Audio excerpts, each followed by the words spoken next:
अस्सलाम वालेकुम वरहमतुल्लाहि वबरकातुहू। मैं हूं होमियो डॉक्टर नसीर अहमद। आज का जो हमारा टॉपिक है वो है अर्टिकेरिया। अर्टिकेरिया को हम नेटल रैश भी बोलते हैं। इसमें क्या होता है कि जिस्म के ऊपर जहाँ पे हम खुजलाएंगे वहाँ पे जिल्द थोड़ी सी उभर जाएगी, सुर्ख हो जाएगी, उसके अंदर गर्मी होगी, जलन होगी और सुइयाँ चुभती हैं। इसकी क्या वजूहात हैं, इसका क्या इलाज है, इसके क्या परहेज़ है और इसके अंदर वीडियो के आखिर में आपको मैं एक ख़ानदानी अपना नुस्खा भी बताऊंगा जो इसको मुकम्मल क्योर करता है।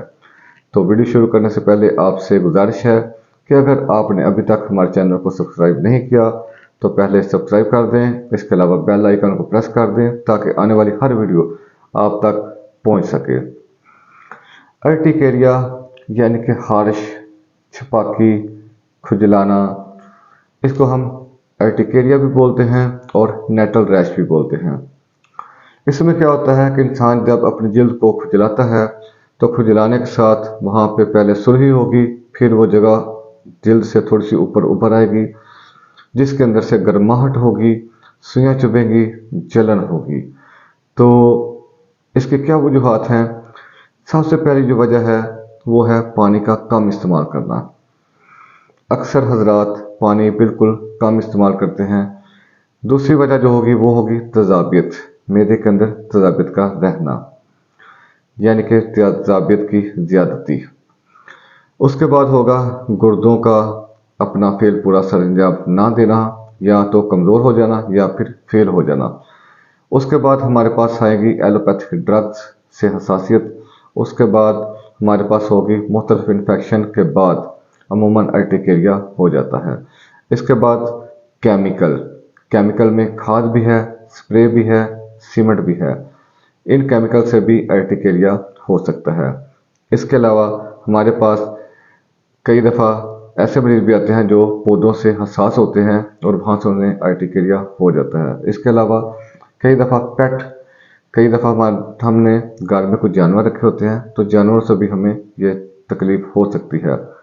इसके अलावा फिनाइल में कपड़ों को संभाल कर रखने के बाद जब हम उनको दोबारा निकालते हैं तो धूप नहीं लगाते, तो कई दफ़ा वैसे भी पहन लें तो उससे भी एलर्जी, अर्टिकेरिया हो सकता है। ये तो सी वजूहात। अब इसका हल क्या है?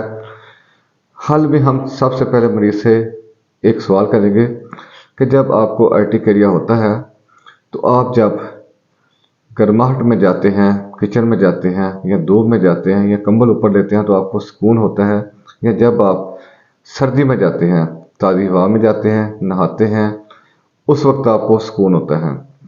अगर तो मरीज़ कहे कि जब मैं नहाता हूँ या मैं जब ठंडी हवा में जाता हूँ तो मुझे सुकून मिलता है, तो उसकी हमारे पास दो मेडिसिन हैं। सबसे पहली जो मेडिसिन होगी वो होगी apps mellifica 30 potency 200 potency. Apps mellifica का मरीज़ गर्मी बहुत महसूस करेगा, प्यास उसको बहुत कम लगेगी।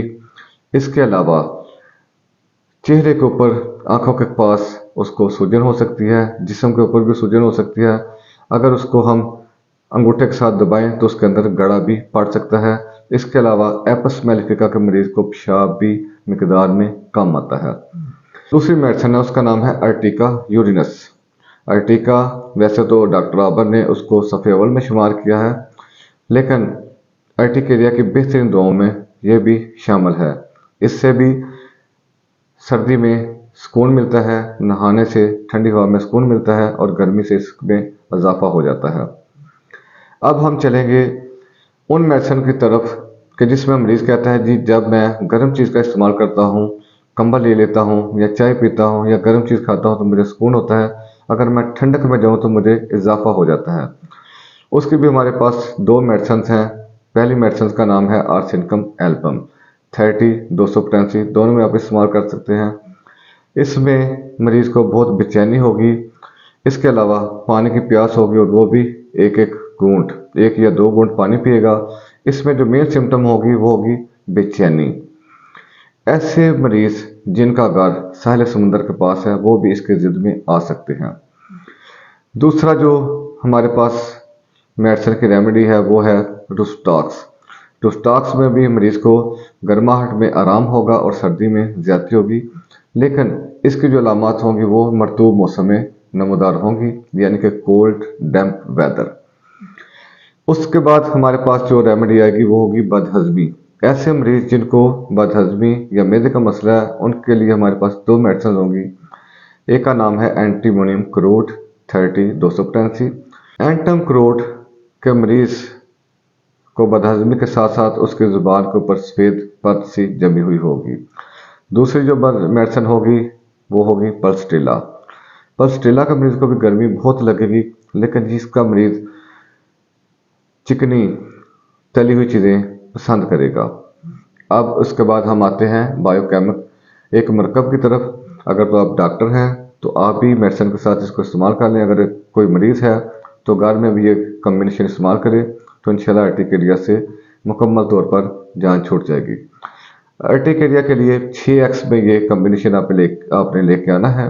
इसमें जो मेडिसिन हैं वो है नेट्रम्योर, नेट्रम फास, नेट्रम सल्फ, फेरम फास और कालीम्योर।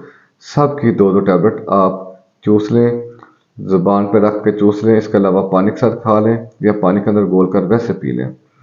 दिन में 3 मरतबा इस्तेमाल करें। कुछ ही दिनों में आपका ये अर्टिकेरिया मुकम्मल खत्म हो जाएगा। इसके बाद हम चलेंगे परहेज़ की तरफ।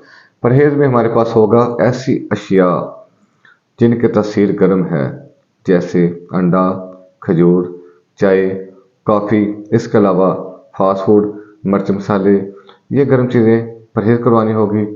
आपने मरीज़ को बोलना है कि पानी का इस्तेमाल ज़्यादा करें, सब्जियां ज़्यादा इस्तेमाल करें, सलाद का इस्तेमाल करें, सैर करें।